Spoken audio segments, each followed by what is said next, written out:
በትዳር ውስጥ ኩርፊያ የሚያስከትለው መዘዝ። ሰላም ውድ ቤተሰቦቼ፣ እንኳን ለእመቤታችን ለጽዮን ማርያም ዓመታዊ ክብረ በዓል በሰላም አደረሳችሁ።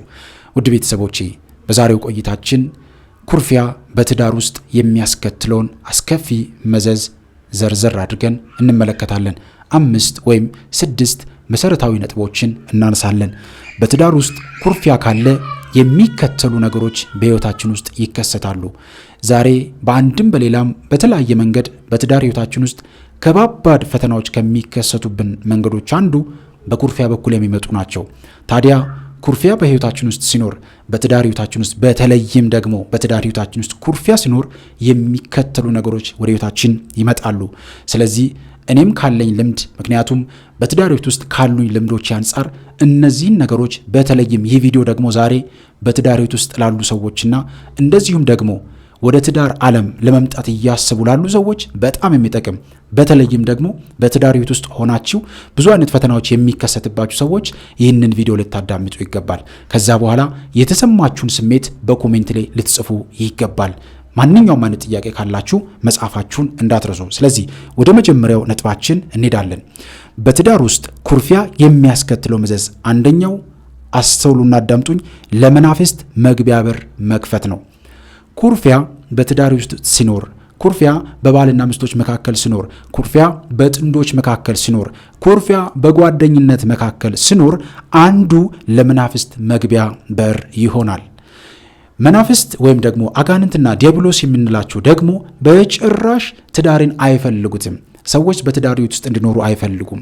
መናፍስት፣ አጋንንት፣ ክፉ መናፍስቶች በአጠቃላይ ሰዎች በተባረከው በተቀደሰው እግዚአብሔር በመሰረተው በዚህ በህብረት በምናደርገው ሕይወታችን ውስጥ ሰዎች በክርስትና ሕይወታቸው ውስጥ በትዳር ሕይወት ውስጥ እንዲኖሩ በጭራሽ አይፈልግም። ዛሬ ለዚህ ነው በተለያየ መንገድ ትዳርን የሚያጣጥሉ፣ ትዳርን የሚንቁ፣ ትዳርን እንድንጠላ የሚያደርጉ ነገሮች ሲከሰቱ እንመለከታለን። የተለያዩ ደስ የማይሉ ቪዲዮዎች፣ እሷ በትዳሯ ላይ ማገጠች፣ እሱ በትዳሩ ላይ ማገጠ የሚሉ ነገሮችን የምንሰማው እና ደስ የማይሉ ትዳርን ሰዎች እንዲጠሉ፣ ወደ ትዳር ሕይወት ውስጥ እንዳይመጡ ዲያብሎስ ቀድሞ ሰዎች ላይ የሚሰራቸው ስራዎች አሉና አንዱ ለመናፍስት መግቢያ በርን ይከፍታል ማለት ነው። ምክንያቱም በሁለቱ በተለይም ደግሞ በጣም በተደጋጋሚ እንደምንናገረው በባልና በሚስት መካከል ላይ በሕይወታቸው ላይ ተግባራዊ ክርስትና ሕይወት ውስጥ ከሌሉ፣ በጸሎት በጾም በመንፈሳዊ ምግባራት ሕይወት ውስጥ ከሌሉ፣ በቤተ ክርስቲያን መሰረታዊ በምስጢራት ውስጥ የማይገኙ ሰዎች ከሆኑ በሕይወታችን ውስጥ ያልተረዳነው የመናፍስት ውጊያ ይኖራል ማለት ነው። ይሄ ሁሌም ነው። በነገራችን ላይ ብዙ ሰዎች እኔን ሰይጣን አጋንንት አይነካኝም ብለው የሚያስቡት በጣም ብዙ ሰዎች ተሸውዷል በዚህ ጉዳይ ላይ። ምክንያቱም ዲያብሎስ የሚውጠውን ፈልገው እንደሚያገሳ አንበሳ በዙሪያችሁ ይዞራል ነው ያለው። ርቆ አይደለም የሚለው፣ በዙሪያችሁ ይዞራል ነው ያለው። ይሄ ማለት አብሮን ነው ያለው። በመጽሐፍ ቅዱስ ላይ ወገን ተብሎ ተነግሮናል። ይህ ወገን ከጾምና ከጸሎት በቀር አይወጣም። ይህ ማለት አብሮን የኖረ፣ አብሮን የተወለደ፣ አብሮን ዛር ሆኖ የኖረ መንፈስ ስላለ ትዳር ውስጥ ሰዎች እንዲኖሩ አይፈልግም። ዛሬ ብዙ ሰዎች ያለ ማግባት በሚገባቸው ጊዜ ሳያገቡ እድሜያቸውን እየጨመረ እድሜያቸውን ከፍ እያደረገ ጊዜ እየወሰደባቸው ወደማይሆኑ እድሜና ሰዓት ይወስዳቸውና ወደማይሆን ስሜትና ጊዜ ላስገብቶ መከራና ጭንቀት ውስጥ እንዲገኙ ያደርጋቸዋል። ለምን? ምክንያቱም በጭራሽ አጋንንት ዲያብሎስ ሰዎች በትዳር ሕይወት ውስጥ እንዲኖሩ አይፈልግም። ስለዚህ አንደኛው ኩርፊያ በትዳር ሕይወታችን ውስጥ ሲኖር ለመናፍስት መግቢያ በር ይሆናል ማለት ነው። ስለዚህ ሰዎች በትዳር ሕይወት ውስጥ የሚኖሩ ሰዎችን ማጨቃጨቅ፣ ማባላት፣ ማጣላት አንዱ ዓላማው ነው ማለት። ስለዚህ ኩርፊያ ቁጣን፣ ቂምንና ምሬትን ለረጅም ጊዜ መያዝ ነው። ሐዋርያው ቅዱስ ጳውሎስ ለዲያብሎስም ስፍራ አትስጡ ብሎ በኤፌሶን መልእክት ምዕራፍ 4 ከቁጥር 27 ላይ እንደገለጸው፣ ስለዚህ ምንድነው ለዲያብሎስ ስፍራ አትስጡ። አያችሁት? ስለዚህ እኛ በምናኮርፍበት ጊዜ ደስ የሚለው ዲያብሎስ ነው። እኛ በምንናደድበት ጊዜ ደስ የሚለው ዲያብሎስ ነው። ይሄ መንፈስ ቅዱስ ምሪት አይደለም። ምክንያቱም መንፈስ ቅዱስ ያበረታል፣ መንፈስ ቅዱስ ከፍ ከፍ ያደርጋል፣ መንፈስ ቅዱስ አንድነትን ይፈጥራል እንጂ በመካከላችን ውስጥ መለያየትን አያመጣም መንፈስ ቅዱስ። ስለዚህ የእግዚአብሔር ምሪት አይደለም ማለት ነው። ስለዚህ ይህንን በጣም ማስተዋል ያስፈልጋል። ቅዱስ ጳውሎስ በማለት እንዳዘዘው በቤተሰብ አባላት መካከል የሚፈጠር አለመግባባት፣ ዝምታና የፍቅር እጦት ለክፉ መንፈስ በቀላሉ ወደ ትዳሩ ለመግባት መመላለሻ በር ይከፍታል። በዚህ ክፍተት ዲያብሎስ ሰላምን ይነጥቃል ማለት ነው። ስለዚህ ይህንን በጣም ማስተዋል ይገባል። ምንድነው የሚለው የኤፌሶን መልእክት እዚህ ጋር? ለዲያብሎስ ስፍራ አትስጡ። ዲያብሎስ በሕይወታችን ውስጥ እንዲኖር መንገድ አትክፈቱለት። አያችሁ፣ አካሄዳችንን ለዲያብሎስ ክፍት አናድርግ። ዘወትር ንቁ እንሆነ በሕይወታችን ውስጥ ዛሬ በጣም በሚገርም ሁኔታ ዲያብሎስ ወደ ቤታችን እንዲገባ የምናደርገው እኛው ራሳችን በትዳር ውስጥ ያለን ሰዎች ነን። መጠንቀቅ አለብን። አንዳንድ ባለትዳሮች ሚስት የምትለብሳቸው ልብሶች እንኳን በአግባቡ በስርዓቱ እንድትለብስ የሚናገሩ ሰዎችን አንመለከትም። የተቆራረጡ ገላን የሚያሳዩ ቅርጽ የሚያሳዩ ልብሶችን እንዲለብሱ የሚያበረታቱ ባሎችን እንመለከታለን። ሴቷን በተመሳሳይ መንገድ ወንዱን የማይሆኑ አለባበሶች ከወንድ ባህሪና ስነ ስርዓት የወጡ ልብሶችን እንዲለብሱ የሚያበረታቱ ሚስቶችን እንመለከታለን። ስለዚህ ያለነው ትዳር ውስጥም ሆኖ ግን በየትኛውም አይነት ትዳሩን ብንመሰርትም ትዳሮቻችን እንዲፈርሱና ትዳሮቻችን እንዲበላሹ ከሚያደርጉ ነገሮች አንዱ እንደዚህ አይነት ቅጥ ያጣ ስርዓት የሌለው አካሄድ ነው ማለት ነውና ይህንን በጣም ማስተዋል ይገባል። ስለዚህ ለመናፍስት በር ይከፍታል። ኩርፊያ በትዳር ውስጥ እንደዚህ አይነት ስሜቶችን ይፈጥራልና ኩርፊያ ላይ በጣም መጠንቀቅ ያስፈልጋልና በኩርፊያ ህይወት ውስጥ መኖር አያስፈልግም። ከዛ ህይወት መውጣት ያስፈልጋል ማለት ነው። ሁለተኛው ደግሞ የጸሎትና የመንፈሳዊ ህይወት መቋረጥ ይኖራል። ኩርፊያ በህይወታችን ውስጥ ሲኖር ሚስት ጸሎት እናድርግ ካለች ባል አልጸልይም ይላል። ኩርፊያ ውስጥ ከሆናችሁ ባል መጸለይ ሲፈልግ ሚስት አልጸልይም ትላለች። ኩርፊያ ውስጥ ስትሆኑ ሚስት መጸለይ ፈልጋ ባልን እንጸልይ በምትልበት ሰዓት አልጸልይም ይላል። ስለዚህ በሁለታችሁ መካከል መለያየት ይመጣል ማለት ነው። ትዳር የአንድነት ምስጢርም ቢሆን አንድ የመሆን ምስጢርም ቢሆን በሁለታችሁ መካከል ግን መለያየት የተፈጠረ ነው ማለት ነው። ስለዚህ ኩርፊያ እንደዚህ አይነት ስሜቶችን በመፍጠር ትዳሩ ሰላማዊ እንዳይሆን፣ ትዳሩ የተበላሸ እንዲሆን፣ ትዳሩ መልካም እንዳይሆን፣ ትዳሩ ፍሬና በረከት እንዳይኖረው ይታገለናል ማለት ነውና ይህንን በጣም ማስተዋል ይገባል። ስለዚህ የጸሎትና የመንፈሳዊ ህይወት መቋረጥ ይከሰታል ኩርፊያ በህይወታችን ውስጥ ሲኖር። ይህንን በጣም ብዙዎቻችን በህይወታችን ውስጥ ይከሰታሉ። እንደዚህ አይነት ነገሮች አሉብን፣ ግን ጥንቃቄ አናደርግም። ለዚህ ጉዳይ መፍትሄ የምንፈልገው ለጓደኛ በማውራት በዙሪያችን የተሽከረከረን እንደዚህ እኮ ነኝ እንደዚህ ነኝ ያለ ከእግዚአብሔር ጋር መነጋገር የተሻለ ነው። ከአንዱ ከአምላካችን በትዳራችን ውስጥ ሶስተኛ ወገን ሊገባ የሚችለው መንፈስ ቅዱስ እግዚአብሔር አምላካችን ብቻ ነው። ከዛ ውጪ ቤተሰብ፣ ጓደኛ ምናምን እያለን ወሬውን ካወራን ትዳሮቻችን ወደማይሆን ነገር ውስጥ ይገባሉ ማለት ነው። ስለዚህ ባልና ሚስት አንዱ በሌላው ላይ ቁርፍፍ ስሉ ወይም ዝምታ ሲይዙ አብሮ መጸለይ በጭራሽ አይችሉም። መዝሙር ወይም ቃል ማንበብ ይከብዳቸዋል። የልባችሁ ሐሳብ ተከፋፍሎ እንዳይጸልይ አንደኛ የቆሮንቶስ መልእክት ምዕራፍ 7 ከቁጥር 5 እንደሚለው መንፈሳዊ ልምምዳቸው ይቆማል። ይህም ለዲያብሎስ ትልቅ ድል ነውና ይህ ለዲያብሎስ ትልቅ ስኬት ነው። ስለዚህ በመካከላችን ኩርፊያ ሲኖር ለጸሎት ለመንፈሳዊ ነገር የመትጋት አቅማችን ምን ይሆናል? ዝቅተኛ ይሆናል፣ የደከመ ይሆናል ማለት ነውና ይህንን በጣም ማሰብ ያስፈልጋል። ይህንን መረዳት ያስፈልጋል። ስለዚህ በትዳር ህይወት ውስጥ ያለን ወደ ትዳር ህይወትም የምንመጣ ሰዎች እነዚህን ነገሮች ማሰብ አለብን ማለት ነው። ስለዚህ በትዳር ህይወት ውስጥ አሁን እየተፈተናችሁ ያላችሁ ሰዎች እንደዚህ አይነት ስሜቶች መካከላችሁ ካሉ እነዚህን ነገሮች በደንብ አድርጋችሁ አሁን የምነግራችሁን መፍትሄዎች በደንብ ልታደርጉ ይገባል። ስለዚህ ከዚህ ቪዲዮ መጨረሻ ላይ አጭር መፍትሄዎችንም አስቀምጥላችኋለሁ። እዚህ በሚገልጻችሁ ነገሮች ላይ እንኳን በጣም በግልጽ ናቸው ማለት ነው። ስለዚህ እነዚህን ነገሮች በደንብ ማየት ያስፈልጋል። አንደኛ የቆሮንቶስ መልእክት ምዕራፍ 7 ላይ የተገለጸው የልባቸው ሐሳብ ተከፋፍሎ እንዳይጸልይ የልባቸው ሐሳብ ተከፋፍሎ መጸለይ መፍትሄ ስለሌለው ማለት ነው። በሁለት ሐሳብ ላይ ሆኖ የሚጸልይ ሰው ጸሎቱ ግራ ነው የሚያጋባው እንዴት እንደሚጸልይ፣ ምክንያቱም ሐሳቡ የተበታተነ ይሆናልና ማለት ነውና ስለዚህ ሐሳባችንን አንድ አድርገን በጋራ የምንጸልየው የጸሎትና መንፈሳዊ ህይወት ሊኖረን ይገባል ማለት ነውና ይህንን ማድረግ በጣም አስፈላጊ ነው። መረዳት ማወቅ ያስፈልጋል። በትዳር ውስጥ ኩርፊያ ሲኖር አንዱ የሚኖረው የጸሎትና የመንፈሳዊ ህይወት መቋረጥ ይከሰታል ማለት ነውና ይሄ ደግሞ በጣም ለብዙ ነገሮች ክፍት ያደርገናል። በመጀመሪያው ላይ እንዳየነው ለመናፍስት መግቢያ በርን ይከፍታል ብለናል። አያችሁ፣ ኩርፊያ ሲኖር ለመናፍስት መግቢያ በር ይከፍታል። ምክንያቱም ሰዎች ኩርፊያ ውስጥ ሲኖሩ፣ ሰዎች ደስተኛ በማይሆኑበት ውስጥ ሲኖሩ ዲያብሎስ ለመግባትና በዛ ውስጥ ገብቶ እንክርዳዱን ለመዝራትና መከራ ለማምጣት ይመቸዋል ማለት ነውና ሌላው ዲያብሎስ ደግሞ በጣም የሚፈልገው ነገር ጸሎት ሰዎች እንዲያቋርጡ ይፈልጋል። ሰዎች እንዲጸልዩ አይፈልግም። ሰዎች እንዲሰግዱ አይፈልግም። ስለዚህ በትዳር ውስጥ እንክርዳዱን እየዘራ መርዙን እየዘራ ትዳሩ እንዲበታተንና የጓደኝነት ህይወት ሊሆን ይችላል፣ የእጮኝነት ህይወት ሊሆን ይችላል በፈተና ውስጥ እንዲያልፍ ያደርጋልና ይህንን ሁላችንም ልናስተውል የሚገባ መሰረታዊ ነገር ነው ማለት ነው። ስለዚህ በጸሎት መበርታት መጠንከር አስፈላጊ ነው ማለት ነውና በትዳር ውስጥ ኩርፊያ ሲኖር ቶሎ ብለን ከእግዚአብሔር ጋር መነጋገር ያስፈልጋል። ቶሎ ብለን ከእጮኛችን ጋር ከትዳር አጋራችን ጋር ተነጋግረን አንድ ወሳኝ መፍትሄ ልናመጣ ይገባል። ይህንን ሁላችንም ኦርቶዶክሳዊ ልንፈጽመው ልናደርገው የሚገባ መሰረታዊ ነገር ነው ውድ ቤተሰቦቼ። ሶስተኛው ደግሞ ውድ ቤተሰቦቼ የፍቅር ምስጢር መፍረስ ነው። ፍቅር ክርስቶስ ነው። ፍቅር በመካከላችን ይጠፋል። ኩርፊያ በቤታችን ሲኖር፣ ኩርፊያ በትዳር ሰዎች መካከል ሲኖር፣ ኩርፊያ በእጮኛሞች መካከል ሲኖር፣ ኩርፊያ በጓደኛሞች መካከል ሲኖር ፍቅር የሚባለው ነገር ይቀዘቅዛል። እየቀዘቀዘ ከጊዜ በኋላ እየጠፋ ይመጣል ማለት ነው። ስለዚህ ይህ ነገር እንዳይከሰት ሁሌም የምንፈጽማቸው ነገሮች በፍቅር ሊሆኑ ይገባል። ኩርፊያ በመካከላችን ሲኖር ቶሎ ብለን ለዛ ጉዳይ አንድ መፍትሄ ልናመጣ ይገባል።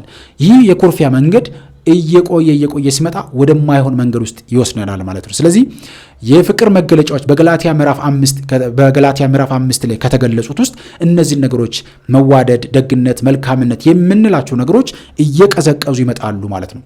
ስለዚህ እነዚህ ነገሮች ከህይወታችን ከጠፉ ዲያብሎስ ወደ ህይወታችን ላይ ቦታ እያመቻቸ ነው ተቀምጦ ትዳሩ በረከት እንዳይኖረው፣ የተባረከ ዘር እንዳይገኝበት፣ ትዳሩ መልካም ፍሬ እንዳያፈራ፣ ትዳሩ ለሌሎች ሰዎች ምሳሌ እንዳይሆን በማንኳሰዝ ትዳሩ የተበላሸ እንደሆነ በቃ ትዳሩ የማይጠቅም እንደሆነ በማይሆን በዛም አለ በዚህ እየነገረ ወደማይሆን ፈተና ውስጥ እንዲገባ ያደርገናል። ምክንያቱም የሁሉም ነገር መጀመሪያውም መጨረሻውም ፍቅር ስለሆነ ማለት ነው። ፍቅር ክርስቶስ ራሱ ነው። ስለዚህ ሰዎች በፍቅር መመላለስን አይችሉም። ለምን? ኩርፊያ በመካከላቸው ካለ ማለት ነው። ስለዚህ ኩርፊያ በጣም አደገኛ እንደውም ድምፅ አልባው ጦር መሳሪያ ሊሆን ይችላል ማለት ነው። በትዳር ህይወት ውስጥ ድምፅ አልባው ምክንያቱም ተነጋግረን አንድ መፍትሄ ማምጣት ካልቻለና ያንን ነገር ለነገ ወዲያ እያለን የምናሳድር ከሆነ እንደ ካንሰር ውስጣችንን እየበላ ይህንን አሁን ስናገር በትዳር ህይወት ውስጥ ያሉ ሰዎች ይህንን ነገር በደንብ ይረዱታል። ስለዚህ አንዳንድ ሰዎች ግን እነዚህን ጉዳዮች ሳትረዷቸው ዝም ብላችሁ በጭቅጭቅና በንትርክ የምታሳልፉት ከሆነ በጣም ብዙ አይነት ዋጋ የምትከፍሉ ትሆናላችሁ። ስለዚህ መጠንቀቅ ያስፈልጋል እያንዳንዷን ነገር፣ ምክንያቱም ያጣምረን እግዚአብሔር አምላካችን ነው።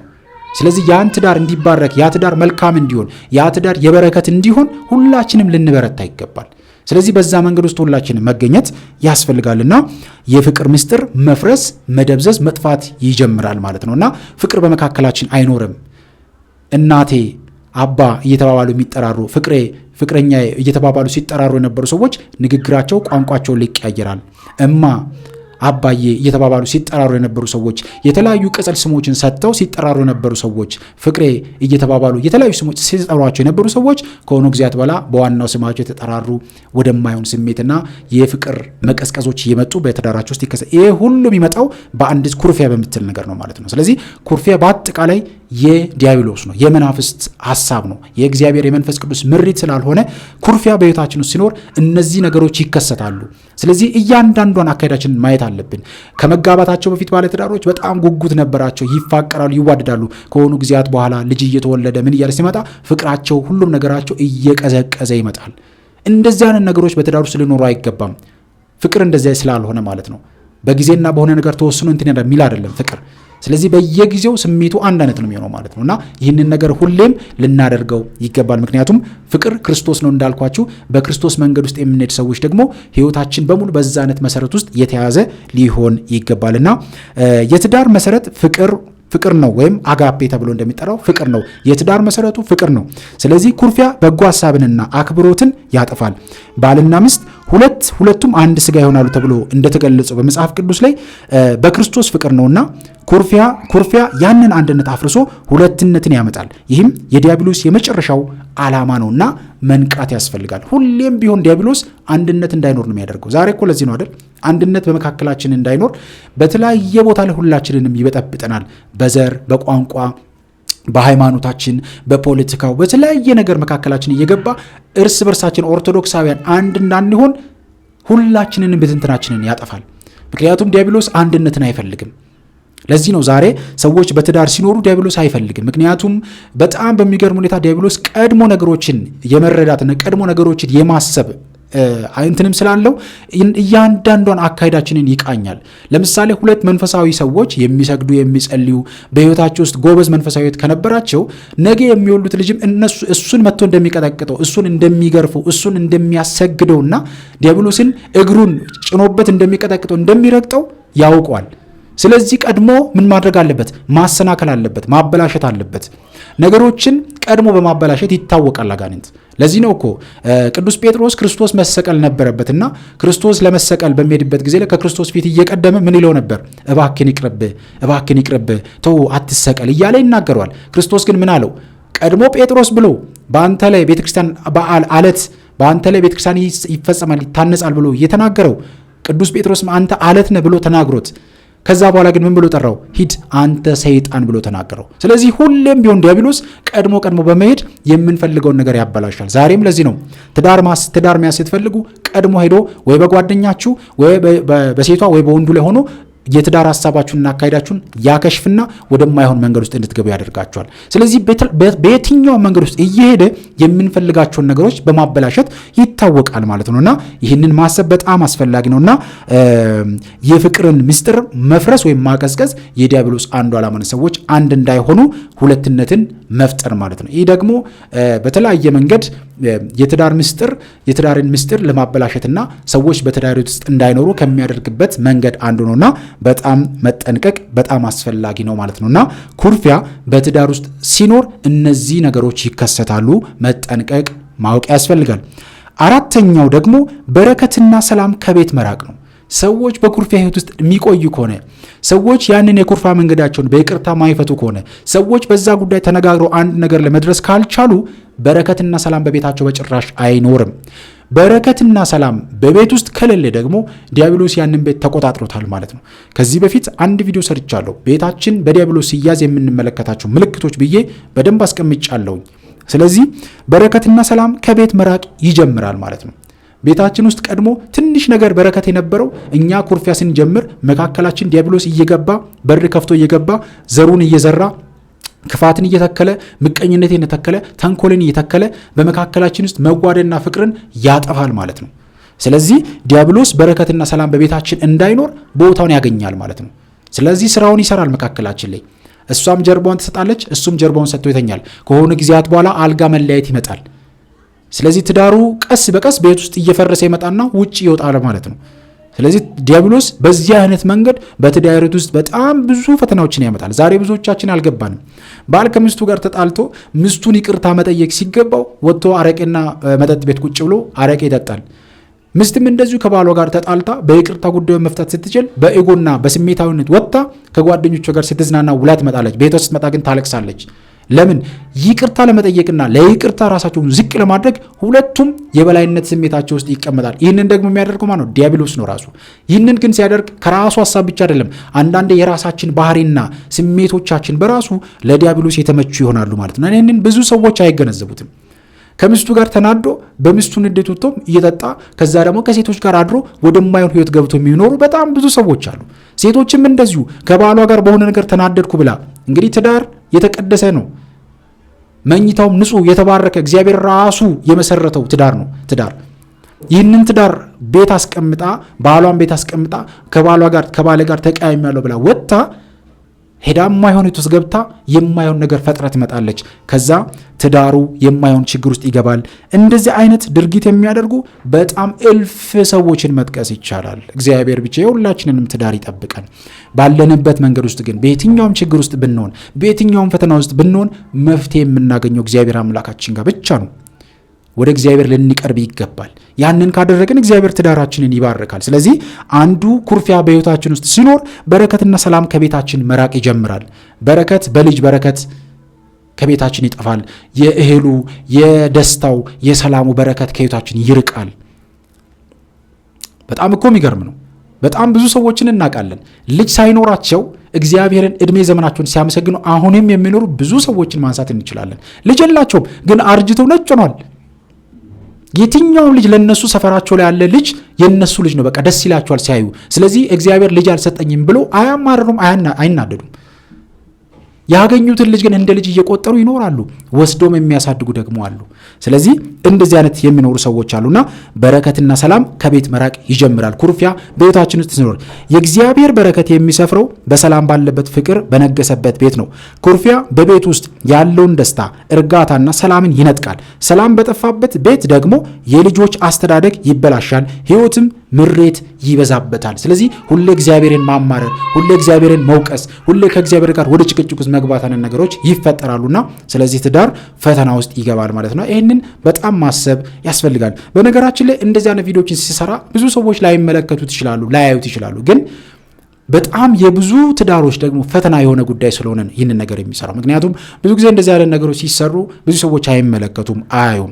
ግን አንድም ሰውየው፣ ሁለትም ሰውየው፣ ሶስትም ሰውየው የተጠቀሙትን ነገር ግን ተጠቅመው ህይወታቸውን ማትረፍ ከቻሉ፣ ወደ ትዳራቸው አምጥቶ ቤታቸውን መፈተሽ ከቻሉ ትልቅ ለውጥ ነውና ይህንን ቪዲዮ የሚሰራው አንድም ይህ ቪዲዮ ቀድሜ እንደነገርኳችሁ ወደ ትዳር ለምትመጡ ሰዎች፣ እንደዚሁም ደግሞ በትዳር ህይወት ውስጥ ያላችሁ በማንኛውም አይነት የትዳር መልካም የሆነ ትዳር ውስጥ ያላችሁ ፈተና። ምክንያቱም ትዳር አልጋ ባልጋ አይደለም። ብዙ ሰዎች እንደዛ ያስቡታል። አልጋ ባልጋ አይደለም ትዳር።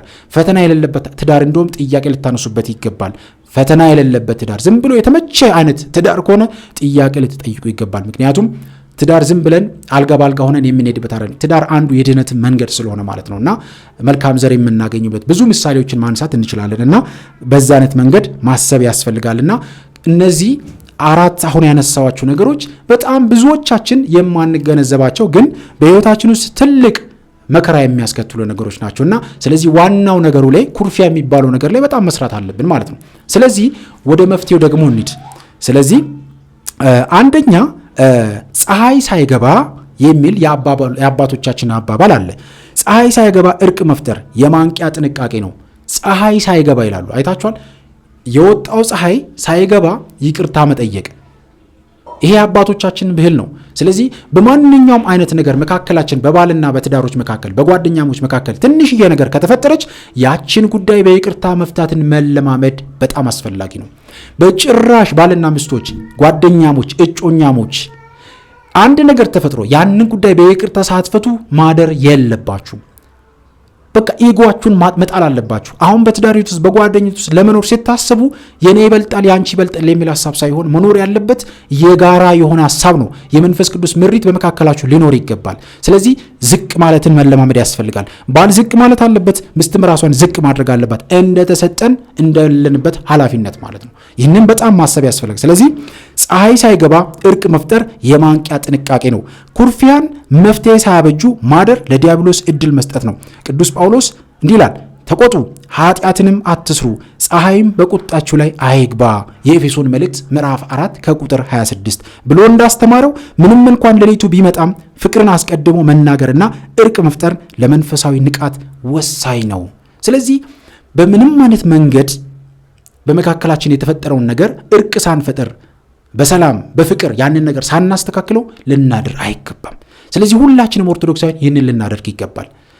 እኔ ጥፋተኛ አይደለሁም እኔ እንትን ነኝ ምናምን የሚባል ነገር አያስፈልግም። በትዳር ውስጥ ስንኖር ጥፋት ይኖራል፣ እግርም ከእግርም ጋር ይጋጫል። ነገር ግን በትዳር ውስጥ ፈተና ቢኖርም ያንን ነገር በእርቅና በፍቅር ፈቶ ማደርን የመሰለ ነገር የለም። ስለዚህ ይህንን ማድረግ ያስፈልጋል። ሁለተኛው ኩርፊያን በጸሎት መዋጋት ከመናፍስት ውጊያ አንጻር አስባችሁታል? ኩርፊያን በጸሎት መዋጋት።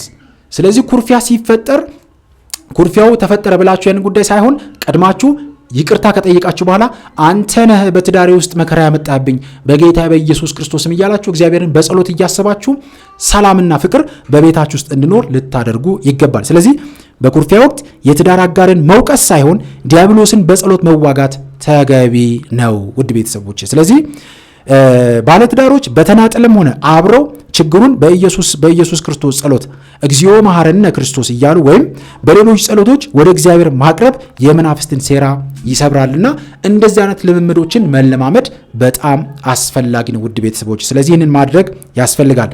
ሶስተኛው ደግሞ የንስሐ መንፈስን መያዝ ነው። እንደዚህ አይነት ነገሮች ሲከሰቱ ወደ እግዚአብሔር ቀርቦ በንስሐ መመለስ ያስፈልጋል። አቤቱ ጌታ ሆይ ይቅር በለኝ። እንደዚሁም ደግሞ ከንስሐ አባቶቻችን ጋር መነጋገር ያስፈልጋል። በመካከላችን ኩርፊያ ሲኖር ለዚህ ጉዳይ መፍትሄ ማበጀት ያስፈልጋል። ስለዚህ እኔ አልተሳሳትኩም የሚለው ትዕቢት ነው። ዲያብሎስ የሚፈልገው የክርስትና መፍትሄ ትሕትናን መልበስና ይቅርታን መጠየቅ ነው። ባልና ሚስት ሁለቱም በንስሐ መንፈስ የእኔም ድርሻ አለ ብሎ ኃላፊነትን በመውሰድ በፍጥነት ይቅር መባባል አለባቸው። የንስሐ መንፈስን መያዝ በጣም አስፈላጊ ነው። ቅድም እንዳልኳችሁ ነው። እኔ አላጠፋውም እኔ እንዳልሆንኩ ማለት ሳይሆን እኔ በድያለሁ፣ ለዚህ ጥፋት እኔም መንገዱን ከፍቻለሁ፣ እሷ እንዲህ ስትል እኔም የዛ ነገር አጋዥ ሆኜ መልሻለሁና እኔም አጥፍቻለሁ ብለን ኃላፊነትን መቀበል ያስፈልጋል ማለት ነው። አራተኛው ደግሞ ከአባት ካህን ወይም ከንስሐ አባት ጋር ምክርን መቀበል ነው። ቅድም እንደነገርኳችሁ ማለት ነው። አለመግባባቶች በተደጋጋሚ ሲፈጠሩ የሁለቱንም ችግር የሚያውቅ የቤተሰብ የንስሐ አባት መቅረብ ያስፈልጋል። ካህኑ በትዳር ምስጢር በኩል የሰላምን ቃል በመናገርና መንፈሳዊ መመሪያ በመስጠት የዲያብሎስን ሽንገላ ለመግለጥ ይረዳል ማለት ነውና ከንስሐ አባት ጋር መነጋገር ጉዳዩን ወደ ሶስተኛ ወደ ሌላ ሰው መውሰድ ሳይሆን ከንስሐ አባት ምክንያቱም የንስሐ አባት የክርስቶስ ምሳሌ ስለሆነ ማለት ነው። ስለዚህ ከንስሐ አባት ጋር ተነጋግሮ ያንን ጉዳይ መፍታት ያስፈልጋል ውድ ቤተሰቦች። ስለዚህ በዚህ መንገድ መሄድ መረዳት አስፈላጊና ወሳኝ ነገር ነው። አምስተኛውና የመጨረሻው መፍትሄ በጎ ነገርን መናገርና ማሰብ ነው። እንደዚህ አይነት ኩርፊያዎች ሲፈጠሩ፣ በትዳር ውስጥ ኩርፊያ ሲፈጠር፣ በጓደኝነት ኩርፊያ ሲፈጠር፣ በጓደኝነት በእጮኝነት ጊዜ ውስጥ ኩርፊያዎች ሲፈጠሩ ጉዳዩን በጎ ነገር በመናገር ማሰብና በጎ ነገርን በመናገር ያንን ነገር ወደ መልካም መቀየር ያስፈልጋል። ነገሮችን የሚያባብሱ ሰዎች አሉ። ኩርፊያው ሲፈጠር የተነገረውን ነገር አንስተው ድጋሚ ጉዳዩን የሚያጋግሉ ሰዎች አሉ። ትዳር ውስጥ እንደዚያን ነገር አያስፈልግም።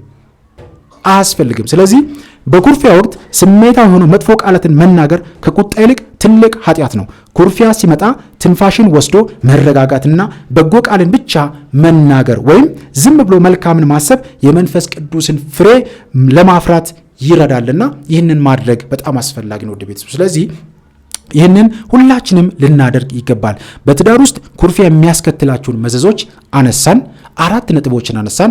መፍትሄዎችንም ደግሞ 5 መፍትሄዎችን አስቀምጥን። ስለዚህ ይህ በጣም አስፈላጊና ዛሬ ብዙ ሰዎች የሚፈተኑበት ጉዳይ ነው። ይህ ትምህርት መረጃ ከሰጣችሁ ከጠቀማችሁ በኮሜንት ላይ የሚሰማችሁን ስሜት ጻፉልኝ። እኔ ይህንን ነገር ያቀረብኩት ከራሴ ልምዶች አንጻር በትዳር ውስጥ ሰዎች ከሚቸገሩባቸው ካሉኝ ማህበራዊ ግንኙነቶች እንደዚሁም ደግሞ ከምቀርባቸው ከሚነጋገራቸው ከማያቸውም ነገሮች አንጻር እነዚህ ነገሮች በጣም ብዙ ሰዎችን ሲፈትኑ አይቻለሁ። በተለይም ኩርፊያ ብዙ ሰዎች መከራቸውን እያዩ ያሉበት ጉዳይ ነውና ይህንን ሁላችንም ልናስበው የሚገባ ነገር ነው። ያስተማረን የመከረን የአባቶቻችን አምላክ እግዚአብሔር አምላካችን በእውነት ስሙ የተመሰገነ ይሁን። በድጋሚ እንኳን ለጽዮን ማርያም ለእመቤታችን ለቅድስት ድንግል ማርያም ዓመታዊ መታሰቢያ ክብረ በዓል በሰላም አደረሳችሁ። እማምላክ ወላዲተ አምላክ ትዳራችንን ትባርክልን። ሁላችንንም እማምላክ ወላዲተ አምላክ ትጎብኝን። ቤታችንን በበረከት ትዳራችንን የሰላም ታደርግልን። በእውነት ሁላችንም በፈተና ውስጥ የምንገኝ እግዚአብሔር አምላካችን ሰላሙን በረከቱን ይላክልን። ላላገባንም ደግሞ እግዚአብሔር አምላካችን የተባረከ ትዳር ይስጠን። ስለዚህ ሁላችሁም የሚሰማችሁን ስሜት ጻፉልኝ። ከታች በኮሜንት ላይ መጻፋችሁን እንዳትረሱ። እግዚአብሔር አምላካችን ሁላችንንም ያግዘን። ይቆየን። አሜን።